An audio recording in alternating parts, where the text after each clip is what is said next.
बिहार का चुनाव बड़े ही दिलचस्प मोड़ पर पहुंच गया है। पहले चरण के नामांकन में अब केवल 2 दिन बचा हुआ है। आज का भी दिन चला गया, बृहस्पतिवार और शुक्रवार 2 दिन बचा हुआ है और अभी तक दोनों गठबंधनों का कुछ भी स्पष्ट नहीं है कि कौन चुनाव लड़ेगा, किसको कौन सी सीट मिलेगी। इंडिया गठबंधन की भी स्थिति वही है और एनडीए गठबंधन की भी वही स्थिति है। इंडिया गठबंधन जो अब तक बहुत मजबूत माना जाता था, उसमें कल लालू प्रसाद जी ने तो टिकट दे दिया ऑलरेडी ललका लिफाफे में अपना बंद करके, लेकिन लालू जी ने उधर टिकट दिया और उधर जो तो तेजस्वी आकर के फिर सबसे टिकट वापस भी ले लिया। तो अंदर तो पक रहा है कुछ न कुछ बहुत गंभीर तरीके से।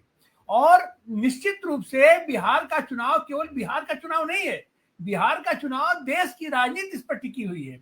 और नीतीश को जिस तरीके से आभास तो उनको पहले से था और अब तो वो स्पष्ट है कि उनके साथ खेल हो रहा है और उनको हाशिए पर ले जाया जा रहा है। हम उससे इंडिया गठबंधन और एनडीए गठबंधन के बीच में 19-20 का अंतर नहीं है। हमारे यहाँ भोजपुरी में कहावत है, पसंगा पसेरी का अंतर हो गया है। फल यह है आज की तारीख में अगर हम देखें, जहां मोदी अपने आप को शेर समझते थे, भारतीय जनता पार्टी शेर समझती थी, तमाम बिल्लियां उनके ऊपर झपट्टा मारने के लिए तैयार है। अब जैसे क्या है, उनका एक गठबंधन है जिसका एक भी सांसद नहीं है और वो खुद ही खाली अकेले बोलता रहता है, ओम प्रकाश राजभर। ओम प्रकाश राजभर की दावेदारी है कि उनको भी वहां स्थान दिया जाए और उन्होंने घोषणा कर दिया है कि हम 153 सीटों पर वहां लड़ेंगे, आपने हमको एडजस्ट नहीं किया। तो ऐसी स्थिति है वहां पर। और यहां ऐसी स्थिति है कि यहां की भी स्थिति अब जो स्पष्ट है कि वो जो लालू के समय की राजनीति थी, मुलायम के समय की राजनीति थी कि हम किसी को ऑन स्पॉट हम छोड़ देंगे, ले लेंगे, लेकिन अब शायद ऐसी कोई बात नहीं है। जो नई पीढ़ी आई है और खास करके तेजस्वी है और उसमें अखिलेश यादव है और अपने राहुल गांधी है, यहां अस्थायित्व तो है। राहुल गांधी के साथ कांग्रेस के साथ दिक्कत यह है कि राहुल तक तो ठीक है, लेकिन उनकी जो नीचे जो पार्टी का स्ट्रक्चर है, ढांचा है, वो सब के सब आत्महत्वाकांक्षी अपना किसी राजनीतिक विचारधारा से, किसी दर्शन से, किसी अनुशासन से उनका कोई मतलब नहीं है। उनको ये है कि हम किसी तरीके से चुनाव लड़े और हम भले हार जाए, लेकिन कम से कम हमको ये क्षेत्र में घूमने का हमको मौका तो मिलेगा और उनके सामने। लेकिन आज आवश्यकता इस बात की है कि सीटें आप जो लड़िए उसको आप जीतिए। अगर आप नहीं जीत पाते हैं तो आप पहले ही आप सरेंडर कर जाइए, हट जाइए। शायद यही कारण है कि आज जो चर्चा चल रही है पूरे देश के पैमाने पर और बड़ी तेजी से चर्चा चल रही है कि नायडू भी गंभीरता के साथ सोच रहे हैं, क्योंकि नीतीश अगर उस गठबंधन से बाहर निकल कर आते हैं, एक तो गप ये भी निकल के आया कि अपना लोगों ने सीटें भी मार दिया। 111 सीट जनता दल यू लड़ेगा, 111 सीट जनता नहीं राजद लड़ेगा और 21 सीटें कम्युनिस्ट पार्टियों को दे दी जाएंगी। तो अपने अपने तरीके से ग्रसित कर रहा है। लेकिन इस लास्ट आवर में 3 दिन के अंदर अगर यह स्थिति 11 साल पहले की होती, 20 साल पहले की होती, तब तो माना जा सकता था उसमें ये लालू की राजनीति तो मुलायम की राजनीति तो इस तरीके का था कि अपना ये किसी को भी गच्चा दे करके अपना निकल जाते थे। लेकिन आज वो स्थिति नहीं है।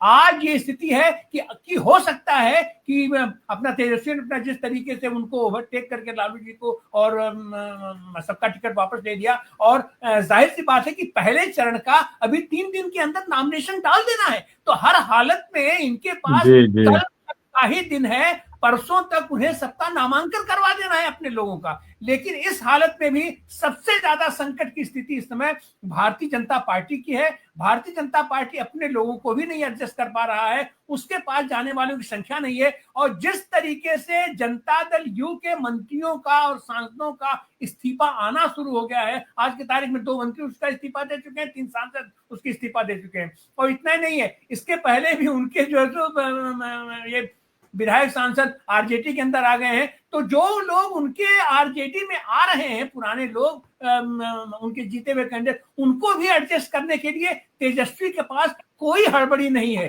कोई जल्दी नहीं है। लेकिन लालू का जो पैटर्न है, लालू की जो स्टाइल है कि जो आदमी हमारे पास आ रहा है हम उसको सम्मान जरूर देंगे, लेकिन यह जो कंट्राडिक्शन है यह निश्चित रूप से आज की तारीख में बिहार में एनडीए और इंडिया के बीच में पसंगा पसेरी का अंतर है। अब यह अंतर उस 12,000 वोटों को ये हैं। ये 46 लाख वोटों की अपना सारी कटौती के बावजूद अगर ऐसी स्थिति बनी है तो निश्चित रूप से ये देश के पैमाने पर देश की राजनीति में एक बड़ा परिवर्तन का संकेत दे रही है। जी सर।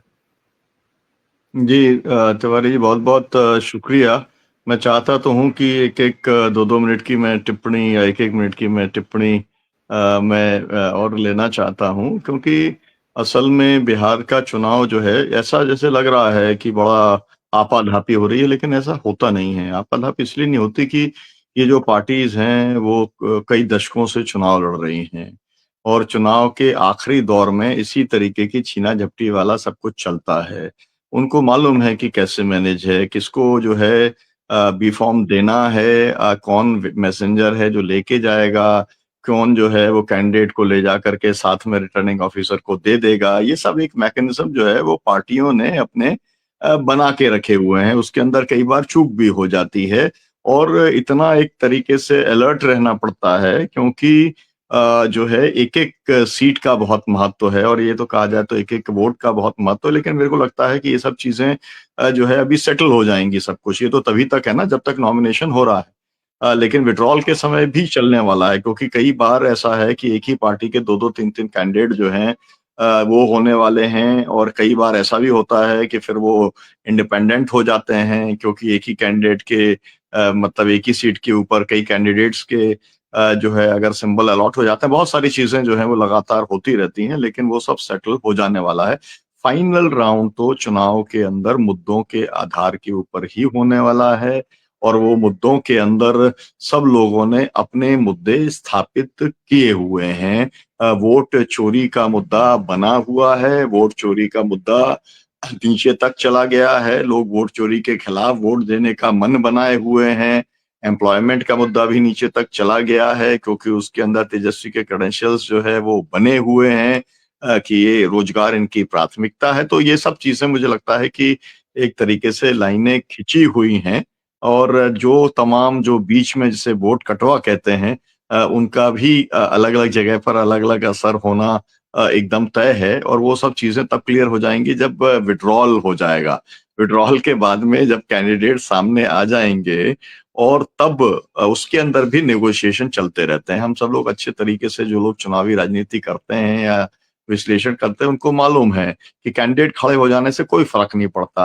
वो कैंडिडेट भी बार्गेन करता रहता है, वो कैंडिडेट भी अपना पैसे की तलाश करता रहता है, और जो है दोनों तरफ के लोग जो है वो अपना पैसा लेकर के घूमते रहते हैं कि भाई इसके पास 2-4 हजार वोट है, इसने 10-20 लाख खर्च कर दिया है, तो उसके अपने पक्ष में कैसे उसे बिठाया जाए। तो ये सब आखिरी तक चलता है, लेकिन ये सब तिकड़में बहुत पुरानी है। नई बात वोट चोरी की है, और वोट चोरी के खिलाफ में अगर माहौल बना है तो मुझे लगता है कि उससे डिसिसिव अंतर आएगा। आप आशीष जी कोई टिप्पणी आज के प्रोग्राम में करना चाहें? एक जो फैक्टर वो भी देश के लिए आगे आने वाले चुनाव के लिए भी सोचना चाहिए, ये जो 10,000 का कैश ट्रांसफर 75 लाख महिलाओं को दी गई है रकम, इसका क्या असर होगा ये भी इस चुनाव में उभर के आएगा। क्योंकि गरीबों के लिए और गरीब महिलाओं के लिए 10,000 रुपया मायने रखता है। और जैसा कि अनीश शंकर जी पहले बता रहे थे कि बिहार बहुत बड़ी संकट में है। यहाँ का सारा आंकड़ा आप देख लीजिए और राष्ट्रीय स्तर का आंकड़ा देख लीजिए तो बिहार सबसे पिछड़ा हुआ राज्य है। तो गांव के स्तर पे जो महिलाएं हैं, जो गरीब लोग हैं, उनके जीवन में दोनों गठबंधन कितना फर्क ला पाएंगे या भरोसा दिला पाएंगे, ये अभी तय नहीं है। वो ज्यादा आशान्वित नहीं है दोनों से। 20 साल तो नीतीश जी को देख ही लिया है और उनके कारनामे पता है। तो 10,000 रुपया क्या गुल खिलाएगा, यह देखने वाली बात होगी। धन्यवाद। आप अंकुर जी, अनीश जी, आप की टिप्पणी जो इन्होंने कहा है आशीष जी ने, उसके ऊपर आप टिप्पणी करना चाहेंगे या अलग से कोई और पॉइंट्स ऐड करना चाहेंगे? जी, आशीष जी ने बिल्कुल सही बात की कि देखिए, एनडीए ने महिलाओं को लेकर के, चाहे वो 35% आरक्षण को लेके हो, अति पिछड़ों को पंचायतों में, उसकी कंस्टिट्यूएंसी है, जानती है, तो इसीलिए उसको कैटर करने के लिए ये 10,000 रुपये उसने ट्रांसफर की है। लेकिन जो बात मैं कहने की, चूंकि समस्याएं जमीनी स्तर पर इतनी ज्यादा गहरी और इतनी स्तरीय है कि ये ऊंट के मुंह में जीरे के समान है। मैं आपको बस याद दिलाना चाहता हूँ कि 2020 में भी चुनाव ठीक पहले नीतीश कुमार ने ऐसी कई घोषणाएं ऐसी की थी, लेकिन अब देखिए कि जातिगत समीकरण के हिसाब से भी नीतीश कुमार का गठबंधन बहुत आगे था, 7-8% का गैप था, लेकिन क्या हुआ था, बहुत मुश्किल से उनकी सरकार बन पाई थी। एक बात और याद रखने के लिए, तो मैं ये कह रहा था कि वो जरूरी है कि जो ताप है, जो गुस्सा है, जो आक्रोश है 20 साल के एनडीए के खिलाफ, उसको मतलब पानी डालने की कोशिश, जो बॉइलिंग पॉइंट तक ना पहुंचे, ये 10,000 रुपये कुछ कर सकता है। लेकिन अगर विपक्ष, जो कि जिस तरीके की उसने घोषणाएं की हैं, हर घर नौकरी देने की बात, और थोड़ा आपस में कोऑर्डिनेशन में, तो ठीक हो जाएगा। अंतिम बात सिर्फ ये कहना चाहता हूं कि 2020 के चुनाव में सुनीलम जी, केरल के कई संगठनों ने भाग लिया। आपको पता नहीं जानकारी होगी, एसडीपीआई जैसे संगठन, इंडियन यूनियन मुस्लिम लीग जैसे संगठन। मैंने उन लोगों से पूछा कि आप लोग केरल का संगठन बिहार में क्या करने आए? बड़ा जवाब दिलचस्प था। उन लोगों ने कहा कि केरल में हम कम्युनिस्टों के खिलाफ हैं, यहाँ कम्युनिस्टों का जिस जिससे गठबंधन होगा हम उसके खिलाफ होंगे। उसकी वजह से पप्पू यादव का इन लोगों के साथ जो गठबंधन हुआ, तो जहां कोई यादव कैंडिडेट है, यहाँ मुस्लिम कैंडिडेट खड़ा करके कुछ वोट काट लिया करते थे, तो बहुत सी मात्र 1,000 वोट के अंतर से हारी थी। तो लेकिन फिर भी ये कह रहे हैं कि बहुत ये असर होगा, लेकिन अगर महागठबंधन ठीक से 20 साल के इस एंटी का इनकम्बेंसी को, आक्रोश को सही दिशा दे, तो उसके लिए काफी उपलब्धि होगी। जी, शिवाजी सरकार साहब जो है, आप प्रोफेसर हैं और ये जो चुनाव के भी लोग प्रोफेसर हैं, वो भी इस बात को, माइक्रो मैनेजमेंट को वो जानते हैं। उनको जो है एक एक मोहल्ले के अंदर कितना वोट उन्हें पड़ने वाला है, इसकी भी जानकारी रखने वाले लोग जिले स्तर के ऊपर पार्टियों के अंदर पाए जाते हैं। और इस समय ये क्योंकि इतना बड़ा साइंस है कि इसके अंदर तमाम सारी जो एजेंसीज हैं, वो भी इसके अंदर अपना काम करती हैं साइंटिफिक तरीके से।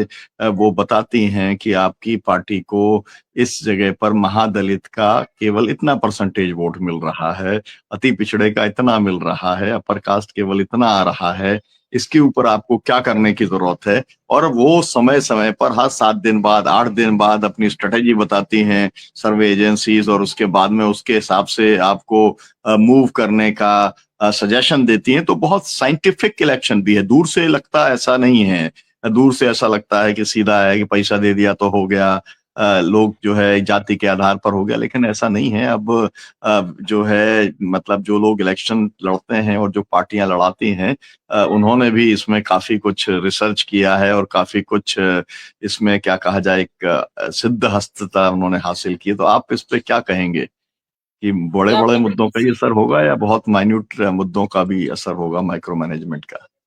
ये बिल्कुल देखिए, ये चुनाव जो है, वैसे आजकल करीब हर चुनाव में जो बूथ लेवल मैनेजमेंट जिसको कहते हैं, माइक्रो मैनेजमेंट जो वहां पे जो करना होता है वो बहुत आसान नहीं होता। एक एक वोट को निकाल के लाना, और निकाल के लाना ही नहीं, वो ये भी इंश्योर करना है कि वो आप ही को वोट दे, ये बहुत आसान नहीं, बहुत मुश्किल मुद्दा है। और कोई भी वोटर जो ऐसे उसमें जो है, हर कोई रूठा ही होता है, उसको मनाना आसान काम नहीं होता है। तो ये वाकई वहां पे जो लोकल लेवल के जो वर्कर्स होते हैं, वही इसको सुलझाते हैं। तो कहाँ तक कौन जहां सुलझा लेगा, उसी के ऊपर जो है वो पूरा रिजल्ट उस पर डिपेंड करता है। इस बेशक इसमें कोई वो नहीं। और इसमें एक चीज जरूर है, बाकी पार्टियों में भी ये व्यवस्था काफी अच्छी है, पर मैं समझता हूँ आरएसएस के कैडर जिस तरह से घुस घुस के महीनों पहले से जाके जो एक वो बनाते हैं संपर्क, यहाँ तक कि वो संपर्क यहाँ तक बनाते हैं कि प्रिसाइडिंग ऑफिसर्स, क्योंकि जहां दूर दूर के इलाके में जाते हैं, उनके रहने वहने की व्यवस्था नहीं होती है, तो उनको काफी इन्फ्लुएंस भी कर लेते हैं। वो भी उनकी बड़ी एक खूबी है। तो ये उस लेवल पे जो इस तरह की जो लड़ाई है, जिसके बारे में आम लोग समझते नहीं, वो वाकई बहुत महत्वपूर्ण रहेगा। और ये इसलिए भी क्योंकि जिस तरह से वोट काटे गए हैं, और वो काटे गए हैं जातियों के आधार पर, धर्म के आधार पर, इस तरह के कई चीजें, कौन किसका वोटर है इसके आधार पे काटे गए। तो इन चीजों का जो असर होगा वो वहां पे देखने को हमें मिलेगा। और वो वाकई आप जो कह रहे हैं, जो साइंटिफिक जी असेसमेंट है वो जो होता है वो बहुत महत्वपूर्ण रहेगा, और वही डिसाइड करेगा कि किस क्षेत्र में कौन जीत रहा है। अभी तो सारी चीजें अभी जी जीतने जी तक तो लोग गए नहीं है, अभी तो कैंपेन तक की बात हो रही है। जी, बहुत बहुत शुक्रिया। मैं अंतिम टिप्पणी ये लेना चाहूंगा, केवल माइक्रो मैनेजमेंट जो है उससे नतीजे निकलेंगे या हवा से निकलेंगे? मेरा अनुभव ये कहता है कि माइक्रो मैनेजमेंट जो है हवा के आगे फेल हो जाता है। तो सवाल ये है, हम लोग कल इसके ऊपर बात करेंगे कि हवा किसकी बनी है, किसकी चल रही है या नहीं चल रही है, किसी की हवा नहीं है या गठबंधन की हवा चल रही, कल इस पर बात करेंगे। लेकिन आपकी फिलहाल एक टिप्पणी लेके कार्यक्रम को आज समाप्त करते हैं।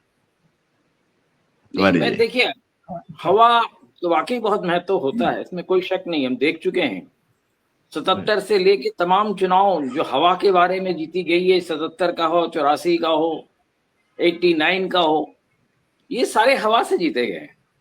ये जो सारी चीजें हैं उसमें वाकई हवा, अभी लोग दो चीजें कह रहे हैं हवा के बारे में। एक तो हवा के बारे में ये है कि हवा, जैसा भी सभी हम कह रहे थे कि महागठबंधन की तरफ हवा दिखती है, दूसरी तरफ जो खास करके बीजेपी और आरएसएस से आते वो कहते हैं कि हमने तो ऐसी व्यवस्था कर रही, हवा हवा सब हवा हो जाएगी।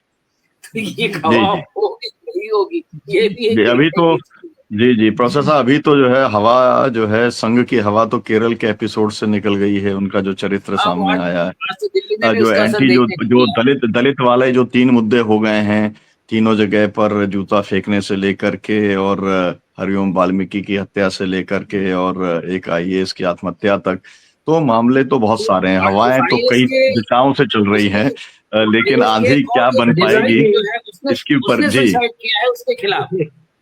जी ये जी आज जी की खबर है कि कोई एसआई है, उसने उस तरह के जी नोट लिख के वो भी सुसाइड कर जी गया, उस सारे आरोप उसी पे लगा के गया आईपीएस पे। जी जी जी जी जी निश्चित आप रूप हाँ से बोलिए भारतीय बोलिए, जनता पार्टी। आशीष जी कुछ बोलिए आप। नीलम जी, मैं बस एक मिथ बस्टिंग करना चाहता हूँ। मुझे लगता है कि बिल्कुल। आरएसएस ने बहुत चालाकी से ये मिथ फैला रखा है कि उनके हाँ यहाँ तो पन्ना प्रमुख है, यानी हर वोटर लिस्ट के हर पन्ने के लिए उनके पास एक आदमी है। बिहार में ऐसी कोई बात नहीं है। तो ये भी एक बिल्कुल, फैलाया मैं गया है ताकि 100% सहमत हूँ उनकी आपसे। सेना इतनी बड़ी दिखाई दे, जैसे अर्जुन हताश हो गए थे हाँ हाँ महाभारत में, क्योंकि विपक्ष में सेनाएं विशाल थी। तो ये भी मुझे लगता है एक मिथ बस्टिंग करना जरूरी है। बिल्कुल ग्राउंड बहुत पे मुझे ऐसा जरूरी है। कुछ नहीं दिखता। बिल्कुल, मैं आपसे तो मतलब बात मैं तो इस बात की चुनौती देता हूँ आरएसएस के पूरे संगठन को कि वो पूरे के पूरे राज्य में किसी एक विधानसभा में अपने पन्ना प्रमुखों की सूची जारी करके वो बता दे। एक की कर देंगे तो हम मान लेंगे पूरे बिहार में है, आप पन्ना प्रमुख ढूंढते रह जाएंगे बिहार में। ये बहुत कठिन काम है, क्योंकि जो लोग चुनाव की राजनीति करते हैं वो जानते हैं। अंतिम टिप्पणी तिवारी जी आपकी, कल फिर हम लोग हवाओं के ऊपर चर्चा करेंगे, जी चुनाव की जी हवाओं पर। जी चुनाव आयोग पे भी कुछ बोल दीजिएगा हम तिवारी इसका जी। एक प्रैक्टिकल बात बताते हैं। मोदी जी का निर्वाचन क्षेत्र बनारस, बनारस में सबसे महत्वपूर्ण एक पोलिंग बूथ है, गवर्नमेंट अपना कॉलेज गवर्नमेंट इंटर कॉलेज है, ये गर्ल्स इंटर कॉलेज है। उसके मैं अपने बूथ का गवाह हूं कि भारतीय जनता पार्टी का बूथ एजेंट वहां नहीं था। और वही नहीं, कम से कम मैं वहां 7 बूथ देखा, उनका पोलिंग एजेंट नहीं था, बूथ एजेंट उनका नहीं था वहां पर। तो ये तो स्थिति है इनके पन्ना प्रमुख वाले पार्टियों की। और यह भी मैं बताऊं कि वहां पर जो उत्तरी का उनका विधायक और वो मंत्री है अपना रविंद्र जायसवाल घूम घूम करके फर्जी वोटिंग करवाया वहां पर। इस ये उनका बाकायदे पूरा नरेशन है। अब हम यहाँ आते हैं कि देखिए, ये जो है ये नरेशन का मामला और माइक्रो मैनेजमेंट, तो निश्चित रूप से भारतीय जनता पार्टी आगे है। और वो केवल अपने कार्यकर्ताओं के बल पे नहीं, वो पेड वर्कर रखती है। और ये जो चुनाव आयोग है, इसके बल पर इसके कार्यकर्ता उसका काम करते हैं।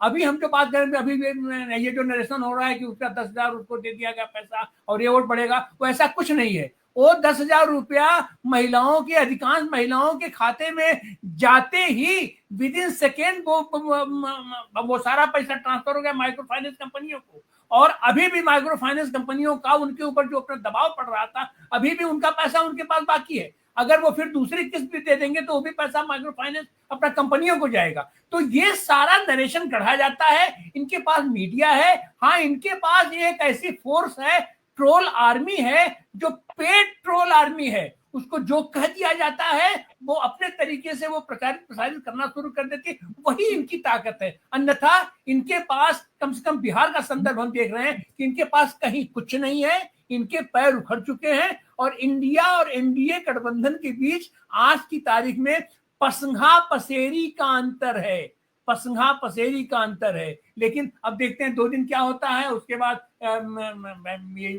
ये 14 तारीख को नेहरू जी के ये जन्मदिन पर हमारे देश को क्या उपहार मिलता है, इसको हम लोग देखेंगे, बात करेंगे। आप सारे साथियों का बहुत बहुत धन्यवाद। कल हम लोग फिर इसी समय बिहार को लेकर के आपके सामने उपस्थित होंगे। बहुत बहुत धन्यवाद।